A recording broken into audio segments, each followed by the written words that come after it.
Nije prvi put, a nije sigurno ni zadnji put, niti je 2025. godina zadnja godina u kojoj ćemo razgovarati o fenomenu političkog nasilja. Ona vrsta političkog nasilja koju smo imenovali kao terorizam, kao organizovano, brutalno, specifično nasilje koje ima određene političke ciljeve, profiliralo se u zadnje 4 decenije praktično od rata u Afganistanu do danas.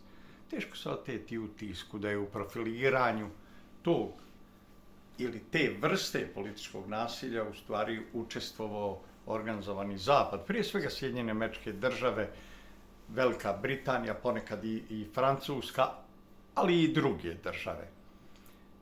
Kroz razne terorističke organizacije koje su nastajale od tog vremena, kroz talibanski pokret u Afganistanu, Al-Kaidu, Islamsku državu, Al-Nusru, Hejetu Tahriru Šam, El Šabab, Boko Haram i tako dalje, mi smo u stvari vidjeli jednu specifičnu ideologiju o kojoj muslimanski vjernici ne žele da razgovaraju. Ako im pomenete da je ideološki obrazac koji služi i mobilizaciji i radikalizaciji njihove braće po vjeri, muslimani će biti spremni da se usprotive, da upotrebe teške riječi, da kažu da vi u stvari na ovaj način širite islamofobiju, da napadate jednu časnu vjeru i tako dalje. Upravo u tom stavu i u tom pristupu krije se razlog zašto ovaj koncept političkog nasilja, zašto ovaj metod, zašto ovaj način jača svaki dan, zašto je jači u društvu, zašto je srastao sa društvom, zašto se praktično pojavio u opštoj formi na društvenim mrežama, zašto mladi muslimani žure u okrilje ovakvih ideoloških obrazaca. Vjernici očekuju od vas da poštujete njihova uvjerenja, istovremeno oni nisu spremni poštovati vaša saznanja i argumente koje izlažete po tom pitanju. Kada govore o terorizmu, oni su spremni osuditi konkretan teroristički akt i nastaviti raditi sve ono što su do tada radili, a što predstavlja uzroke terorizma, uzroke njegovog jačanja u društvu. Naravno da se o terorizmu može govoriti i kao opštoj identitetskoj pojavi nezadovoljnih, frustriranih naroda koji tragajući za odgovorom koji bi kao zajednica, kao kolektiv trebali dati na aktuelne društvene probleme, biraju između ostalog i terorizam. Upravo taj način odgovora je podržan od nekih obavještajnih bezbjednosnih struktura, od nekakvih specijalnih jedinica, od krupnog kapitala i od onih država koje su dovoljno organizovane i sposobne da ovakvu formu političkog nasilja koriste kao geopolitički instrument. Zato nije čudo kada se dešavaju terorističke akcije i kada se one sukcesivno ponavljaju, otprilike u istom okviru, u istim datumima, kada se intenzitet tih terorističkih akcija pojačava. Dakle, tako da i razgovori o Sidneju, razgovori o terorističkim akcijama u Sidneju, koji mogu biti interpretirani na različite načine, dakle, sa stanovišta vlastitog interesa. Svaka država pristupa ovom pitanju na svoj način, ali ključno je pitanje ko je odgovor. Ko je kriv? Ko treba da promijeni svoj hod kroz istoriju, ko treba da promijeni svoj odnos prema ovom fenomenu? Odgovor je jasan, muslimani. Nije dovoljno da osudite jedan konkretan događaj u kome su ubijeni ljudi, u kome je 50 ljudi ranjeno, 20 ubijeno. Nije dovoljno da kažete ja osuđujem taj događaj. Ja osuđujem ta dva čovjeka koji su na kraju krajeva, jedan mrtav, drugi više mrtav nego živ. Ja osuđujem oca i sina zbog ovog nasilnog djelovanja, zbog ovih ubistava, zbog ovog terorističkog akta na jednoj plaži u Sidneju. Plaža kao front. I Jevreji kao meta. Vraća nas to na ozbiljnije priče o uzrocima i posljedicama, a razgovori o uzrocima i posljedicama su bez razloga previše značajni u tumačenju pojedinih pojava. Dakle, uvijek kada govorimo o uzrocima, pitanje je od kog datuma ćete krenuti, od kog događaja ćete krenuti, od koje ličnosti ćete krenuti i šta je za vas uzrok ovog događaja u Sidneju.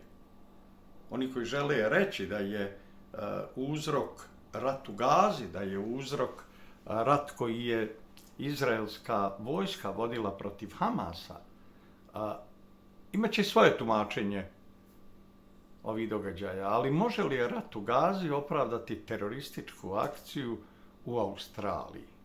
Daleko od Gaze, daleko od Palestinaca, može li rat u Gazi biti alibi da sve ono što se radilo da bi došlo do ovog terorističkog akta, dakle, da se nastavi raditi. Nije terorizam pao s neba. Terorizam nikad nije incident. Terorizam nije slučajna pojava.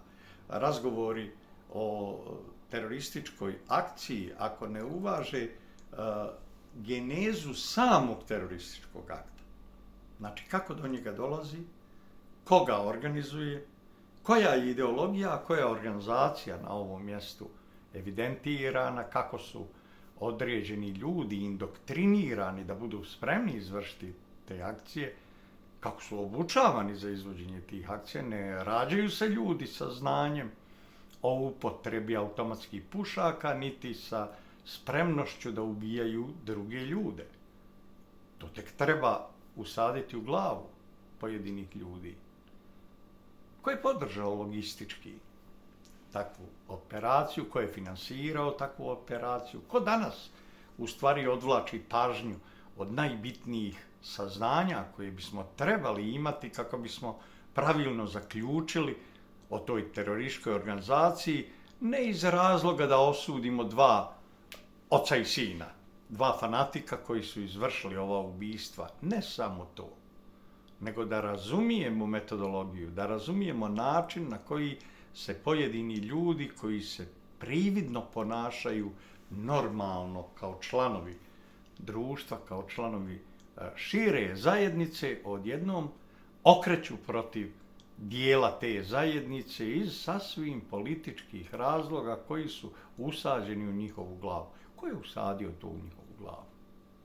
Priča o tome kako su oni na internetu, u web prostoru indoktrinirani, zanemaruje najvažniju stvar u ovoj priči. Na internetu teško možete steći ili pojačati vlastita vjerska uvjerenja. Kada rasplamsavate ideju potrebe da vaša vjera ne samo bude snažnija u vama, nego da i snažnije izlažete u društvu, bez obzira kako to društvo bilo, bez obzira da li govorite o Australiji ili govorite o nekim drugim državama.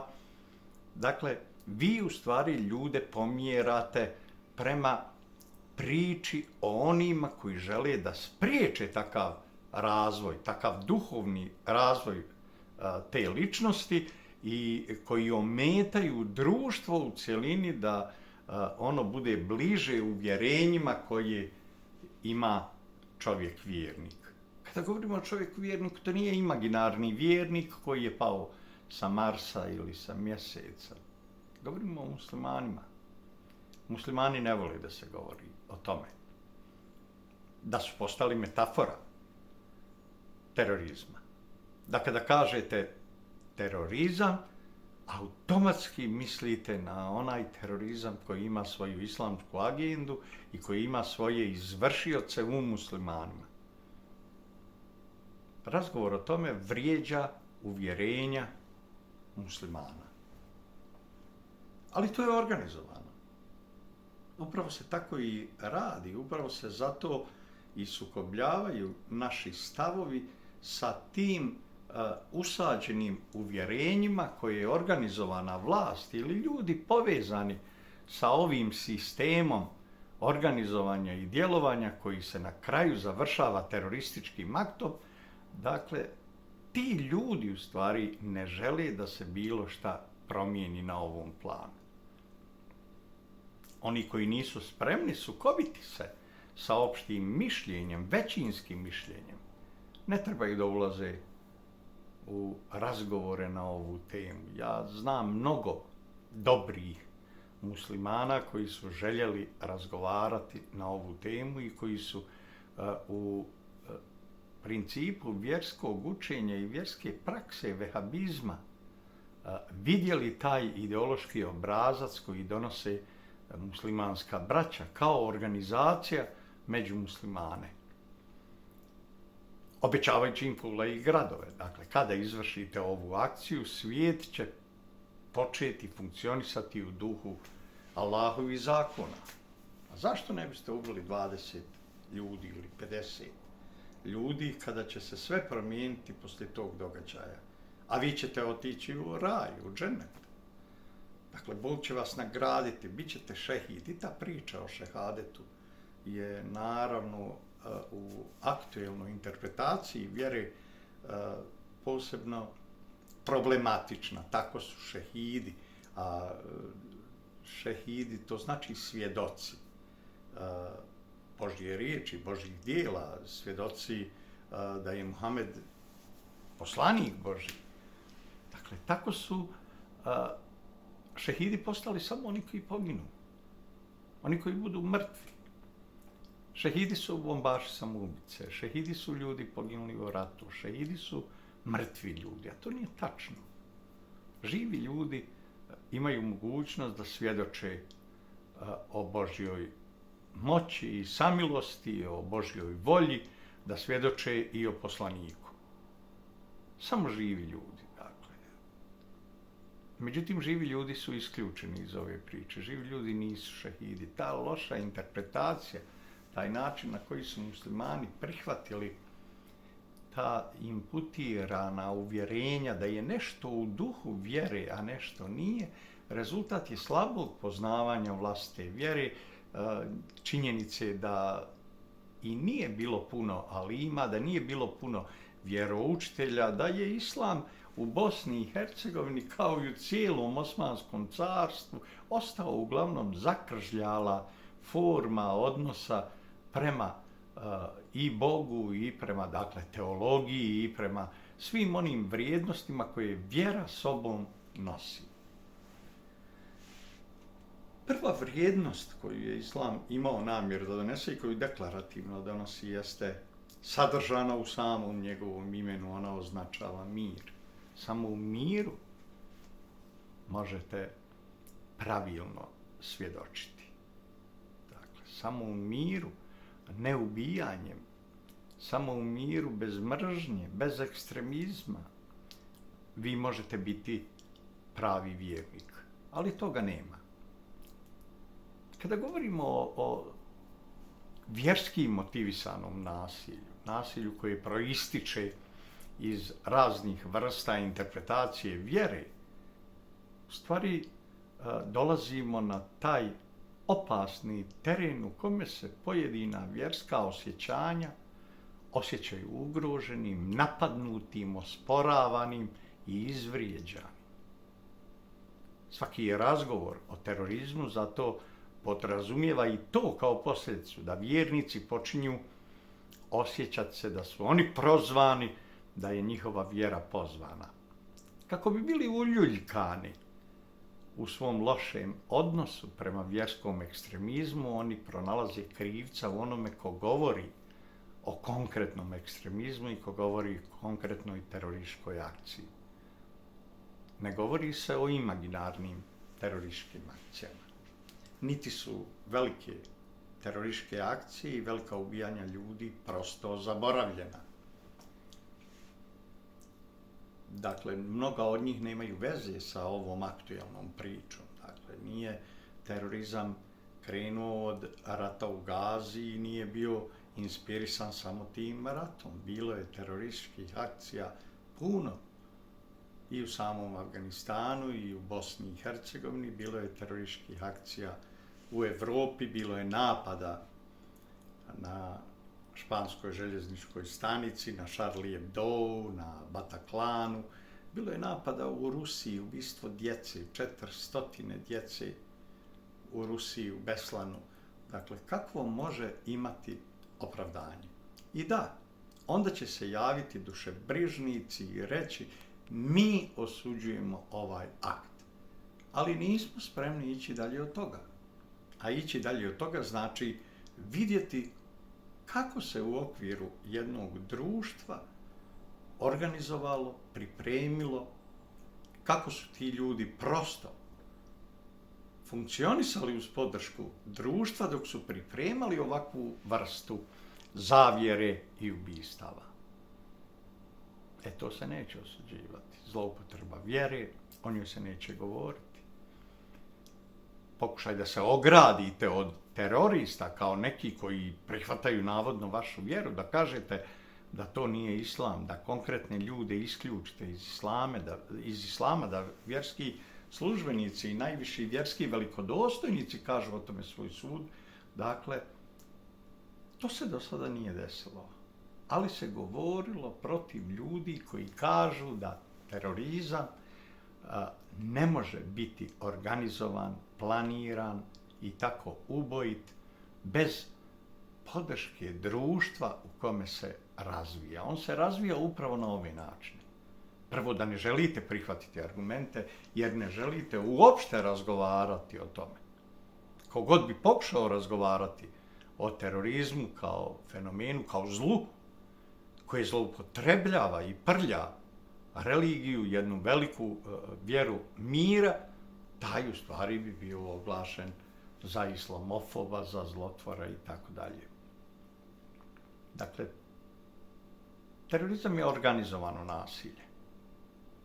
Njega organizuju određene organizovane strukture, grupe, organizacije, pa i globalne terorističke organizacije danas otprilike kontrolišu ovaj fenomen i sa stanovišta vlastite strukture organizacione i sa stanovišta opšte ideologije koju su nametnuli u okviru takve organizacije. Ta opšta ideologija zasnovana je na vjeri, a vjera nije ponudila odgovor na jedno takvo stanje.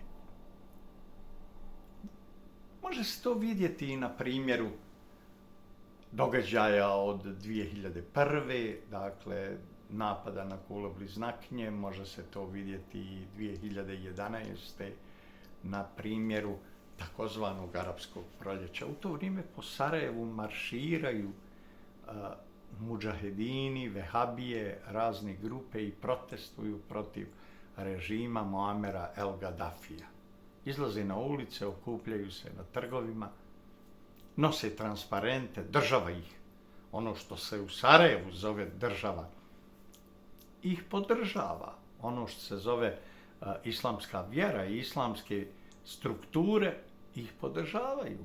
Ono što se tada zvalo Reis Ulema, Mustafa Cerić, on je podržao takve proteste, on je podržao takav razvoj situacije na polju vjerskih odnosa, iako je do juče i sam učestvovao u radu struktura islamske zajednice u BiH koje su osuđivale vehabizam kao posebnu formu, koja u stvari samo ugrožava njihove interese. Sama ideologija vehabizma nije smetala ni Ceriću, ni njegovim saradnicima da napišu, objave u ime islamske zajednice te knjige islamofobije, te bijele knjige u kojima su i pojedine muslimane proglasili islamofobima. Takav način razmišljanja, dakle, doveo je do katastrofe u mnogim zemljama. Da li oni muslimani koji su protestovali u Sarajevu tada? I da li oni ljudi koji su ih podržali u tim protestima prećutno ili javno? Da li osjećaju odgovornost kada sada pogledaju Libiju? Je li ovo ona bolja Libija koju su oni htjeli?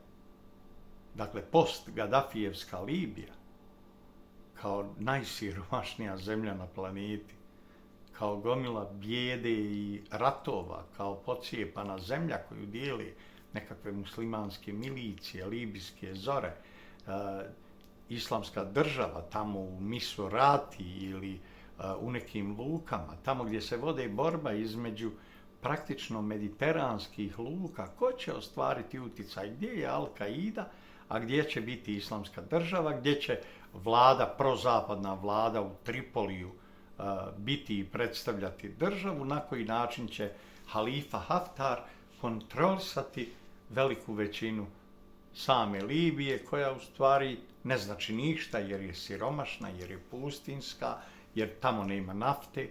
Na koji način će u stvari svi pronaći način i model vlastitog finansiranja? Kako će u stvari halifa Haftar doći u Tobruk, kako će doći u Bengazi, ko će okružiti Tripoli, kakvi će se ciljevi tu realizovati, koji kompromisi praviti, iz kojih u stvari jedino što je izvjesno jeste uništenje libijske države i libijskog arapskog naroda.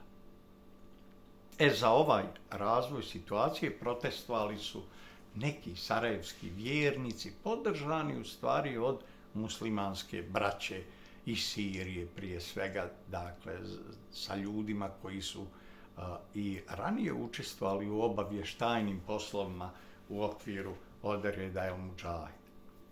I Sirija, dakako, danas okupirana od terorista, u toj okupaciji učestvuju i neki naši ljudi. Ljudi koji su bili nekada na potjernicama ozbiljnijim, ljudi koji su nekada bili i hapšeni u ovoj državi, međutim ljudi koji su imali dva pasoša, ljudi koji sa znanjem pojedinih obavještajnih struktura i vjerske zajednice, islamske vjerske zajednice, otišli i širili tu ideju radikalnog, ekstremnog islama, vehabizma, koji su organizovali vojne formacije, koji su odveli preko 500 ljudi iz Bosne i Hercegovine u Siriju. I evo, da vidimo rezultat. Post-Asadovska Sirija, kao zemlja u kojoj su svoje interese zadovoljili Izrael i Turska, kao podijeljena zemlja, kao zemlja u kojoj je nasilje svakodnevna pojava, kao zemlja u kojoj se ubijaju Aleviti, u kojoj različiti geopolitički interesi velikih sila se regulišu u dogovoru sa terorističkom organizacijom Al-Nusra ili velikom koalicijom Hejetu Tahriru Šam, u kojoj su i Al-Qaida i Islamska država i Al-Nusra, a kojoj je na čelu lažni Muhamed Sagolana, lažni Ahmed El-Šara, dakle čovjek koji kao obavještajni američki projekt iz vojnog kampa Buća, u kome je obučavan zajedno sa Ebu Bekrom el-Bagdadijom, u stvari dobija određenu ulogu kakvu je i sam Bagdadi dobio. Bagdadi dobija obavezu da preuzme ISIL, islamsku državu ili Daesh, a vremenom će čovjek koji se potpisivao kao Muhamed Sagolana dobiti iz trećeg pokušaja da vodi Al-Nusru. Danas će njegove slike sa odsječenim glavama da se pojavljuju u medijima, danas će ljudi sasvim političkih razloga ukazivati na njegovu raniju ulogu i raniju misiju, a u stvari u pozadini toga bit će tek unutrašnje političko odmjeravanje u samim Sjedinjenim Američkim Državama, a na terenu, u realnom životu, u životu građana Sirije koja je prepolovila vlastito stanovništvo kao i sama Libija, dakle neće se promijeniti ništa. Samo pakao. I Egipat koji je svojevremeno bio napadnut direktno od muslimanske braće sa najvažnijeg trga, Tahrir u Kairu, dakle i Tunis i Maroko koji su promijenili svoju političku orijentaciju iz jedne vrste sekularizma i zemlje koje su bile države panarapskog socijalizma koji su na određen način predstavljale jednu vrstu autokratije, ali su predstavljali sa stanovišta međunarodne bezbjednosti izvor stabilnosti. Takav je bio i Jemen. Jemen koji je dugo bio u građanskom ratu i koji je Abdullah Saleh, ujedinitelj, ujedinio, a poslije je ubijen na ulici. U to doba već je bio obješen i Saddam Hussein, Gaddafi je likvidiran na ulici uz čaše šampanjca, Hillary Clinton, te odvratne, zlokobne američke vještice, dakle, koja je likovala zajedno sa svojim mentorom i predsjednikom konvertitom, najvećim ološem u istoriji Nobelovih nagrada i američkih predsjednika, Barackom Obamom, sinom Huseina. Da bi dokazao svoju lojalnost, ova ološ je napala na 8 država, pokrenula 8 ratova i kroz ratove, kroz smrt, kroz uništenje država u stvari opravdao je svoju Nobelovu nagradu za mir koju je dobio on, crnac, muslimanskog porijekla, rođen Bog zna gdje, sa velikom dilemom, da li je uopšte rođen u Americi. Na kraju je pokazao lojalnost onima koji su ga doveli na tu poziciju, pričajući nama šarene laže i velike priče. U te priče muslimani žele da vjeruju. Muslimani žele da im se govori pohvale, da im se govori riječi koje njihovo samoljublje dižu na jedan viši nivo. Muslimani ne žele da im se kaže napravili ste grešku. Ovo vam nije trebalo ili ovo nam nije trebalo. Ovdje smo zabrljali. Ovdje smo donijeli nered. Ovdje smo pomogli da dođe do masovnih ubistava i do uništenja perspektive cijelih naroda i njihovih država. I onda bismo okrenuli glavu. Kažu, spasonosni zaborav, reći će psihijatri, psiholozi, da je Bog darovao čovjeku mogućnost da zaboravi neugodne događaje i da je to spasonosno. Samo gurnite u stranu, napravili ste danas svinjariju, učestvovali ste u zločinu, proizveli ste posljedice koje su nepovratno teške po generacije ljudi koji tamo žive, vi ste učestvovali u tom zlu, ali vi ste okrenuli glavu. Da, vi ste protestovali protiv Gaddafijeve Libije, a u ovoj novoj Libiji u kojoj ne znate ko je predsjednik, ko je potpredsjednik, ko je premijer, ko šta radi, jer ima 7 predsjednika, 7 vlada, 7 dijelova Libije odvojenih u potpunosti koji funkcionišu kao benzinske pumpe, a ne kao državni organizam. Ali okrenete glavu. Danas smo napravili haos u Libiji, sutra idemo da pravimo haos u Siriji. Prekstra ću aplaudirati haosu u Iraku, naredni dan ćemo podržati rušenje Mubaraka i rušenje stabilnosti Egipta, onda ćemo podržati ubistvo Abdullaha Saleha, progon Benalija u Tunisu. Dakle, sve ćemo mi to raditi, a onda ćemo se začuditi kada dođe do sukoba u Gazi. Kada ova ograničena pamet, ovo ludilo koje se pravda vjerom i vjerskim uvjerenjima, kada jednog dana dođe na naplatu i pođe proizvoditi takve posljedice kojih postajete svjesni koliko god ih odbijali od sebe. A onda ćemo vidjeti organizovani razgovor samo o tom događaju.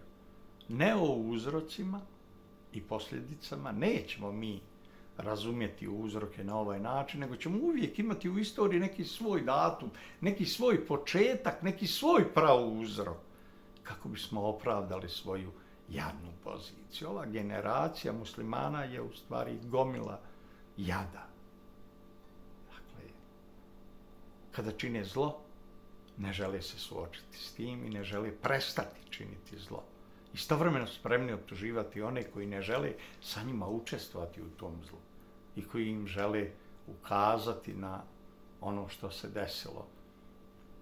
Dakle, i kako je to započelo. Dakle, lako je reći, neki otac i neki sin u Sidneju izašli su na plažu na najveću plažu i ubili 20 ljudi, ranili 50 ljudi. I onda ćemo razgovarati o tome šta se u stvari desilo i ko je sve pogriješio.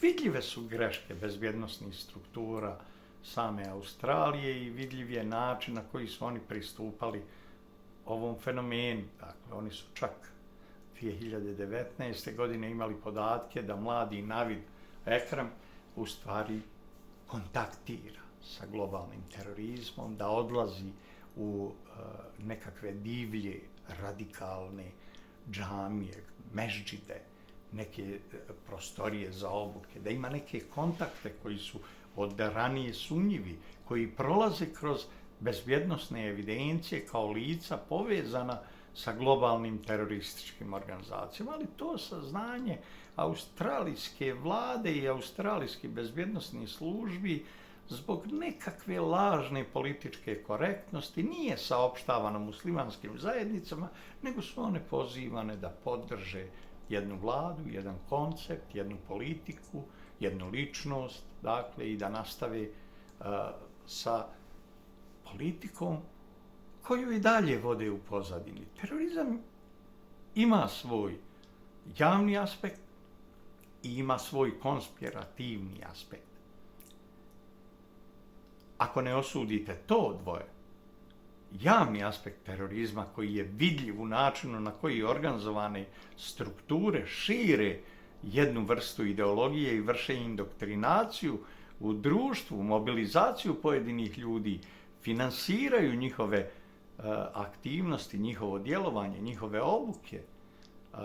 Ako ne vidite ono što se dešava u pozadini, nabavka naoružanja, vojne opreme, vojne obuke, dakle, onda kao posljedica možete vidjeti žrtve i nedovoljno je da osudite samo taj čin. Da kažete, ja osuđujem ovaj čin jer Navid Ekrem i njegov otac Said ili Sadžid, kako pišu mediji, praveći tu vrstu transliteracije na engleski jezik, gdje je J uvijek Dž, dakle, a riječ je o Saidu Ekremu,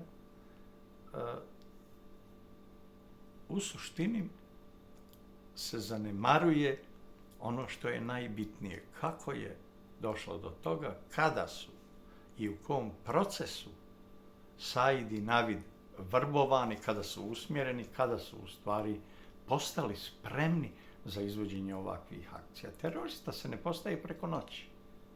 To podrazumijeva dugotrajan rad. Dakle, prvo na širenju i jačanju specifične vrste vjerskih uvjerenja. Tako se i kod njih radilo. Ali bezbjednosne službe nisu i pratile. One su smatrale da je bolje da se bave principijelnim provođenjem imigracionih propisa i krutim, represivnim mjerama prema najboljim ljudima na planeti, najboljim sportistima svih vremena, najboljem teniseru svih vremena Novaku Đokoviću, koji je naše gore drvo. Samo je bolji od nas. Puno bolji. On je svojim primjerom na jednoj široj, većoj sceni pokazao koliko je dobar. Prema njemu, njega je trebalo suzbiti, njega je trebalo ograničiti, njega je trebalo napasti. To je radila australijska vlada. Posljedice tog brutalnog napada na tako časnu ličnost i danas postoje. Dakle, čovjek koji je osvojio najviše praktično Grand Slam turnira u samoj Australiji je napadnut, šikaniran, njemu je zabranjen ulazak u Australiju, on je držan u nekom pritvoru, on je maltretiran i ponižavan. A ljudi koji su širili ideologiju mržnje i u svoje kolo uključili Saida i Navida Ekrema, oni su nastavili da žive u Australiji. A mi smo onda počeli da govorimo o Saidu i Navidu. Ne, nećemo mi govoriti o organizaciji Muslimanska braća koja tamo djeluju sa znanjem australijske vlade. Globalni terorizam, prisustvo islamske države, način na koji su Said i Navid obučavani u muslimanskoj regiji Mindanao na Filipinima. Mjesec dana proveli tamo, način na koji je Said otišao sa indijskim, falsifikovanim indijskim pasošom, a Navid sa australskim pasošom. Nisu izazvali nikakvu pouku za bezbjednosne strukture, niti su one djelovale na ovom planu da otkriju šta su ovi njihovi sugrađani radili tamo. Jesu li prolazili obuke? Da su ih držali pod mjerama nadzora upravo zbog takvog kretanja, zbog odlaska na mjesta koja su evidentirana kao mjesta snažnog prisustva i djelovanja islamske države. Dakle, oni bi ih spriječili da dođu do naoružanja, do automatskog oružja kojim su izvršili zločine na ovoj plaži. Kada se ogradite od zločina na ovoj plaži, kada se ogradite od ubistva 20 ljudi i ranjavanja 50 ljudi, da morate znati da nije dovoljno da zanemarite proces u kome su Navid i Said postajali ljudi spremni na ovakve zločine i u kome se širilo jedno specifično antijevrejsko raspoloženje među muslimanima, u kojima sve akcije i prema nevinim ljudima opravdavane. Da li islam zagovara odgovornost svih pripadnika jedne religije za djela učinjena na drugoj strani planete od strane drugih ljudi? Ili je sam Kur'an rekao da niko neće nositi tuđeg tereta ni tovara? Da Bog garantuje da je tako. Ali evo, ponijeli su.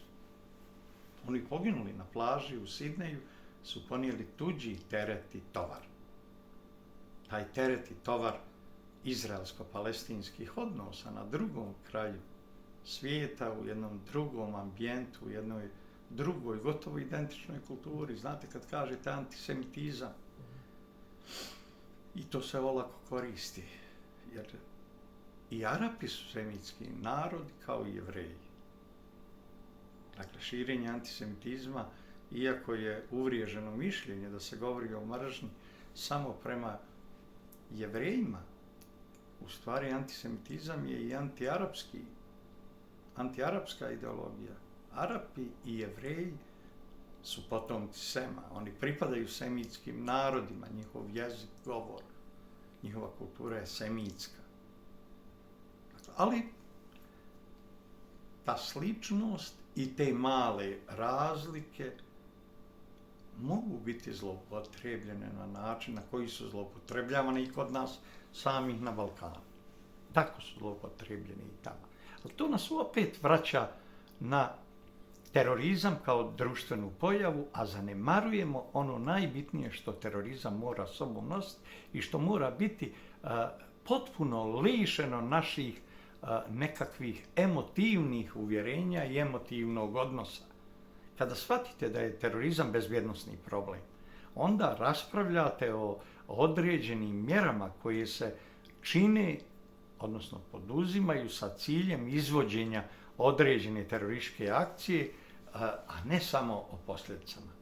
Ono što prepoznajete jesu mjere koje čini terorista da izvrši svoju akciju, ali jeste odgovor društva i odgovornih institucija na njihovo djelovanje.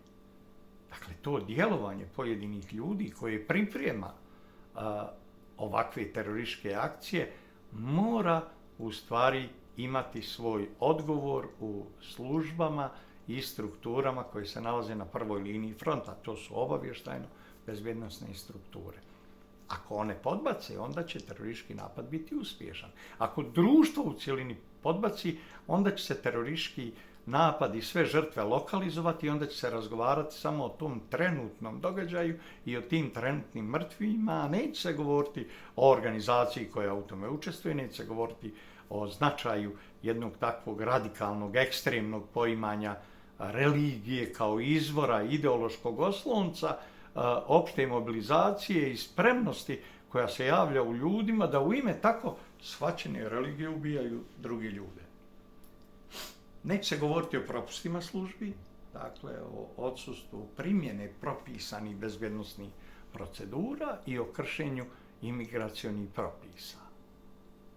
Puštate ljude u svoju zemlju, neograničeno iz sasvim političkih razloga, neko vam je signalizirao da to uradite, neko vam je naredio i vi puštate ljude bez ikakvog identiteta, bez ličnih dokumenata. Ljudi koji nose skupe satove na svojim rukama i nose skupe mobitele u njima, zaboravili su da ponesu lične karte i pasoše i time vas onemogućili da u stvari pratite njihov trag unutar terorističkih organizacija i unutar ratova koji su nam već poznati i o kojima postoje mnoge evidencije. Umjesto toga vi im nudite nekakve potvrde na kojima će pisati ime koje vam oni kažu, datum rođenja koje vam oni kažu, mjesto rođenja koje vam oni kažu i vi ste stvorili novi identitet, dakle i produžili moć i snagu djelovanja globalnog terorizma u vlastitoj zemlji.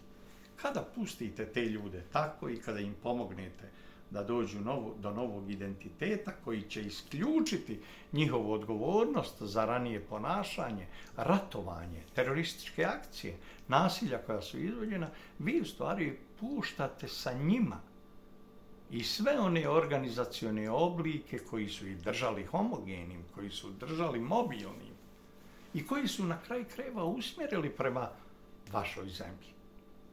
Nije prijatno govoriti o tome. Dakle, nije prijatno ukazati na ulogu pojedinih država i propuste koje oni prave kada se nešto dešava. Kada vi razgovarate o 11. septembru 2001. godine, napadu na kule bliznakinje i napadu na Pentagon, Amerikanci ne vole da im govorite o odgovornostima njihovih službi, zašto su one i na koji način omogućili da ova teroristička akcija dovede do 3000 mrtvih. Jesu li zažmirili, jesu li propustili nešto da urade ili su i sami učestvovali u pojedinim segmentima ovog konkretnog terorističkog akta. Dakle, to je dilema koja je od prvog dana bila na stolu. Ona je iskazana u mnogim filmovima, u mnogim tekstovima, u mnogim analizama i nikada se nije odustalo od toga. Tako i druge terorističke akcije koje se dešavale uvijek imaju određenu političku pozadinu i mogu biti znak slanja jedne šire političke poruke koja u stvari u načelu izaziva destabilizaciju u društvu. Ali ako vi ne izvučete pravilnu pouku, šta taj teroristički akt znači sa stanovišta funkcionisanja vaše države, njene stabilnosti, sa stanovišta djelovanja vaših državnih obavještajno-bezbjednosnih struktura, sa stanovišta primjene propisa i propisanih bezbjednosnih procedura. Ako vi ne izvučete pouku na tom planu, to će vam se ponoviti. Možda iduće godine, možda za 2 godine. Ponovit će se upravo u ovoj formi koju se desilo sada. Dakle, terorizam ima moć upravo zato što nikada nije postojao konsekventan obračun sa terorizmom, niti su adekvatno reagovale državne strukture na pojedine terorističke akcije, niti su do kraja istraživale taj fenomen i to konkretno djelo. I evo nas u Bosni i Hercegovini. Sarajevski političari ponovo zajedno sa dijelovima islamske zajednice govore o islamofobiji, govore o tome kako to dolazi iz Republike Srpske, kako to dolazi od Hrvata, kako to dolazi od svih drugih i drugačijih. A istovremeno spremni su ugostiti muslimansku braću ovdje, spremni su čutati o vehabijskim naseljima i pustiti da vehabije budu ugledni članovi društva koji nemaju nikakvih problema sa svojim političkim stavom i svojim izgledom, svojim bradama, zavrnutim nogavicama. Oni nisu napadani. Još nisam čuo da je bilo fizičkih napada na nekog vehabiju u ovoj zemlji, ali sam čuo da je bilo fizičkih napada i pokušaja napada na ljudi koji su drugačije razmišljali. Od Rahmetlija Sada Hećimovića do pesnice u glavu Nedžadu Latiću, do napada na Fatmira Alispahića, napada na Avdu Avdića ili napada na druge ljude.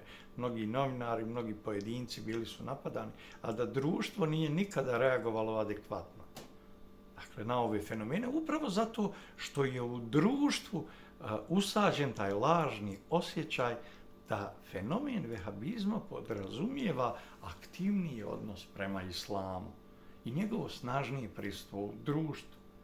Ne vide se ovi bezbjednosni aspekti, niti se želi na bilo koji način razgovarati o njima. Ali se u okviru takvog razumijevanja fenomena terorizma i ideološke osnove koju čini vehabijsko učenje i vehabijska praksa, grade mnogi drugi nadrndani bojovnici koji su ljuti što vi uopšte razgovarate o tome. Zašto biste razgovarali o tome kad imate takav prostor da razgovarate o Srbima i Hrvatima? Pritisci koji se u društvu dešavali, dakle 2025. upravo su doprinosili odbacivanju ideje bilo kakvog razgovora o unutrašnjim odgovornostima, vlastitim odgovornostima i vlastitim greškama koje odvlače pažnju od najekstremnije manifestacije vjere sadržane i prepoznate tek kada se desi teroristički akt. Obavještajno-bezbednosne strukture znaju odlično koji su to ljudi koji prolaze kroz njihove evidencije kao ljudi povezani sa ekstremnim, radikalnim organizacijama iz svijeta, pogotovo sa Bliskog istoka.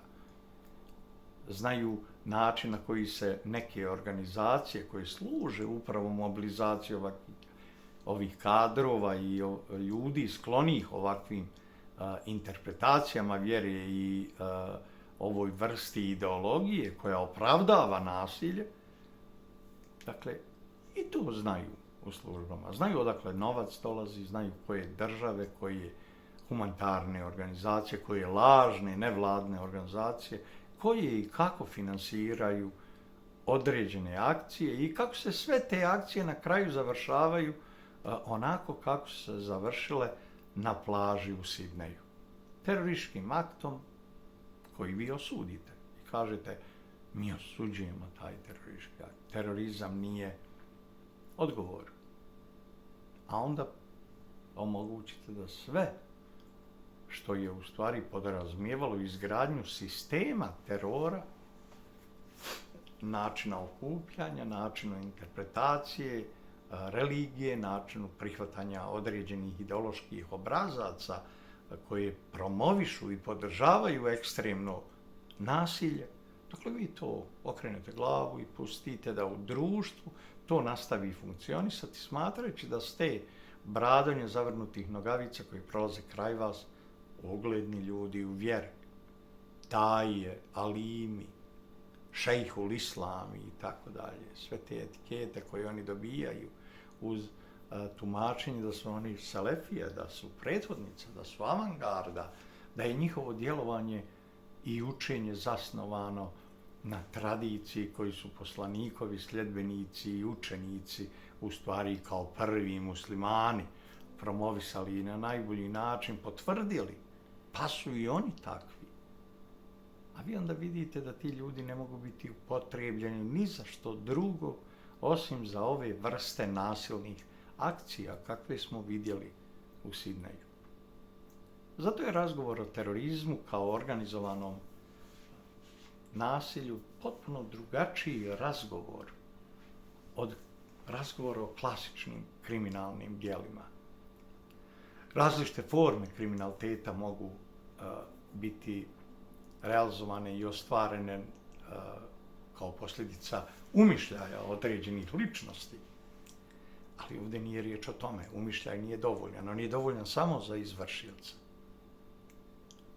Pravi politički interesi realizuju se od strane organizatora terorističkog akta. A to znači da postoji organizacija koja ima puno veće, složenije ciljeve koji se odnose na to društvo, na državu, pa i na širi region i koji se u stvari terorizmom koriste kao vlastitim političkim instrumentom za zadovoljenje nekih političkih ciljeva, za ostvarivanje uticaja na opšte mišljenje u zemlji, na političke strukture u zemlji, na pojedine vlade, kako bi one donosile odluke koje u normalnim okolnostima ne bi nikada donijele, ali kada ih pritisnete određenom terorističkom akcijom, one će donijeti odluke koje vama odgovaraju, odnosno koje ne odgovaraju izvršiocu, nego koje odgovaraju organizatoru. Dakle, upravo razlika između organizovanog kriminala i leži u tome što organizovani kriminal i organizacije, grupe koje stoje iza toga vrlo često imaju svoje ljude u državnim strukturama. Pa bi teško bilo prepoznati organizovani kriminal bez uloge pojedinih pripadnika u okviru državnih struktura. A kada tome uzmete visok stepen organizovanosti neke organizacije i činjenicu da ona ima jasno profilisanu ideologiju, da već sada djeluje u 60 ili 70 država na planeti, kao što su muslimanska braća, a da je rukovodstvo te muslimanske braće čista konspiracija, da čak i ne znate sistem na koji su oni organizovani, da znate neka savjetodavna tijela, da imate nekog portparola, da imate neke ljude za koje nagađate da su bliski muslimanskoj braći ili da su članovi muslimanske braće, da imate 3 centra za koji u stvari vi ne znate u kom od ta 3 centra, Istanbul, Doha ili London, u kome se donose najvažnije strateške odluke i koje službe sve učestvuju u tome, na koji način to podržavaju, kakve interese realizuju kroz sve to. To je pitanje koje ni obični vjernik koji sebe smatra dobrim, časnim domaćinom, komšijom, dobrim, časnim muslimanom, on to ne želi čuti. On želi da razgovarate o temama koje u stvari isključuju odgovornost vlastite zajednice i stavljaju u prvi plan krivicu suprotstavljenih politika i zajednica.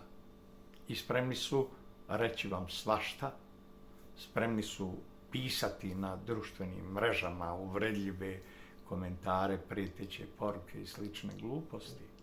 Spremni su vam pokazati da u stvari ono o čemu vi govorite kao o metafori netolerancije i ekstremnog nasilja je tačno. Da ste tačno identifikovali gdje je problem i da odgovor koji dolazi iz te strane je upravo onakav kakav vi možete očekivati. Kada nasilniku kažete da je nasilnik, da li vi računate da će vam on donijeti buket cvijeća ili flašu vina? Ne.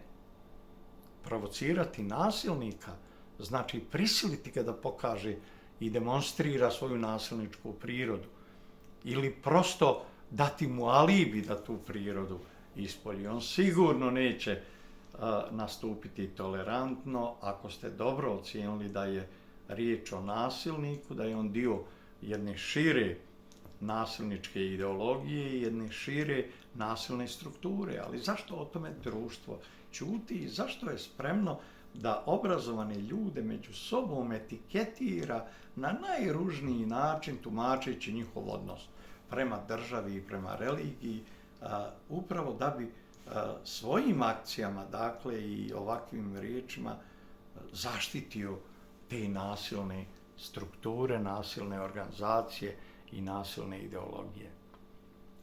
To izaziva posljedice. Dakle, to izaziva posljedice i po zajednicu koja je uvučena u to kolo podrške da se unutar nje grade takve strukture. Da, one u početku izvode terorističke akcije u odnosu na nekakvog mitskog arhineprijatelja ili propagandom utvrđenog neprijatelja, ali prije ili kasnije one najveće zločine počine unutar vlastite zajednice.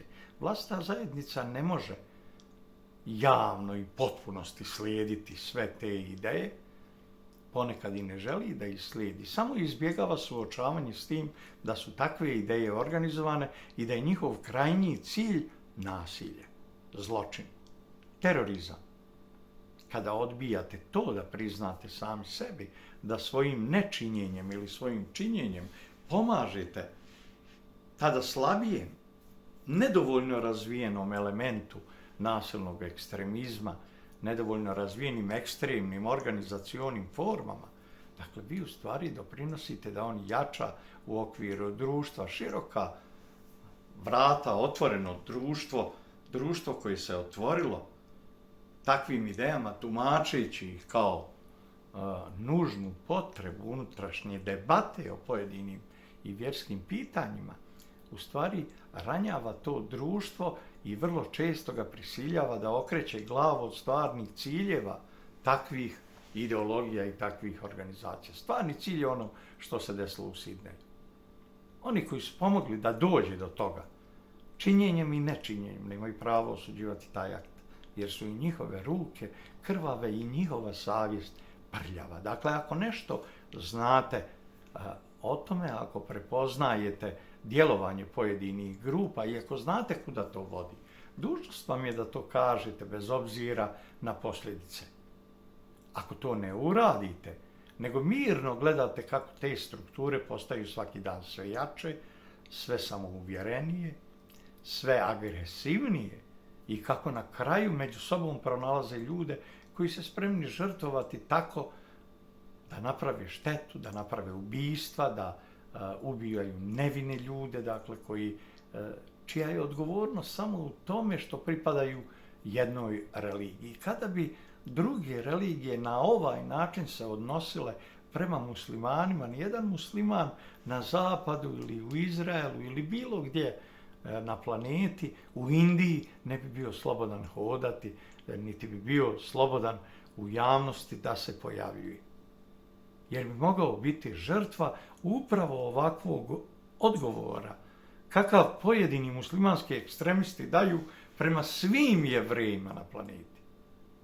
Ako ne prepoznajemo u tome grešku, ako u tome ne vidimo vlastitu odgovornost, onda kome služi, kome treba uopšte nekakva osuda konkretnog terorističkog akta kada ona ništa ne znači. Vi ste sve učinili, vi ste doprinijeli da do toga dođe, vi ste okretali glavu kada ste mogli prepoznati toga, a sada biste svoju savjest umirili tako što biste rekli nije u redu da 20 ljudi bude ubijeno, a 50 ranjeno. Nije u redu da se planiraju i dalja ubistva. Nije u redu da se organizuju i pripremaju ljudi, da se širi ova ideologija mržnje i dalje. Nije u redu da službe državne, obavještajne i bezbjednosne zanemare svoje obaveze prema ovom fenomenu. Nije u redu da se odbijaju poštivati propisane bezbjednosne procedure, da se odbijaju primijeniti propisi koji regulišu ova pitanja. Država ne mora improvizirati po ovom pitanju. Dakle, država ima utvrđene norme ponašanja prema određenim ideologijama, prema određenim organizacijama, prema načinima njihovog djelovanja u društvu, njihovog finansiranja i uopšte prema naoružanju i vojnoj opremi, korištenju nasilja. Iako ljudi vole reći terorizam nije nužno povezan sa oružjem i vojnom opremom, ipak su najbitnije posljedice terorističkog akta i ono što jeste njegov smisao isključivo povezane sa oružjem, sa minsko-eksplozivnim sredstvima i sa vojnom opremom.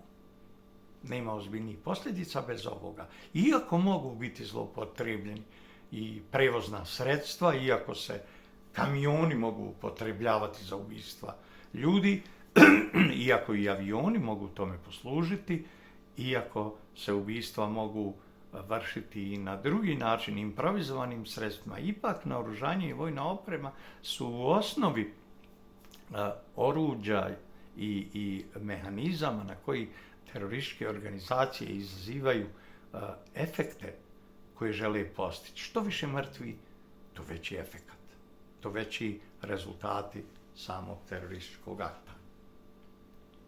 Upravo zato i u narednoj 2026. godini, ovoj godini, dakle pred nama, možemo očekivati da sve naše greške u odnosu prema fenomenu terorizma i kao društvenom problemu i kao bezbjednosnom, primarnom bezbjednosnom problemu i kao političkoj konstrukciji, da nam ponovo dođu na naplatu. Nekada na nekoj dalekoj tački, nekada u našoj neposrednoj blizini, ali oni će dolaziti. Naš odgovor mora konačno biti sistemski. mora biti jednako organizovan i jednako planiran kao to zlo koje pokušava da kroz identifikaciju sa nama, sa našim vjerskim uvjerenjima, oslabi našu otpornost, dakle da mi prihvatimo da oni to rade u ime nekakvih velikih vjerskih ciljeva i da njihovo organizovanje i djelovanje na ovom planu ni na koji način ne ograničavamo. A kada se desi konkretni teroristički akt, da postupimo upravo ovako kako se uvijek postupalo. Osudite taj akt i to je to. Umirili ste savjest. A terorističke akcije se nastavljaju ponavljati u raznim formama, na različitim mjestima i na različite načine. To je rezultat i našeg činjenja i našeg nečinjenja, to je rezultat odsustva ozbiljne državne politike prema ovom fenomenu, a to je i rezultat sukoba primitivnih grupa, primitivnih građana koji ne razumiju da radeći u korist terorizma i u korist ekstremnih ideologija rade u stvari protiv sebe i protiv budućnosti svih sljedećih generacija u ovoj zemlji.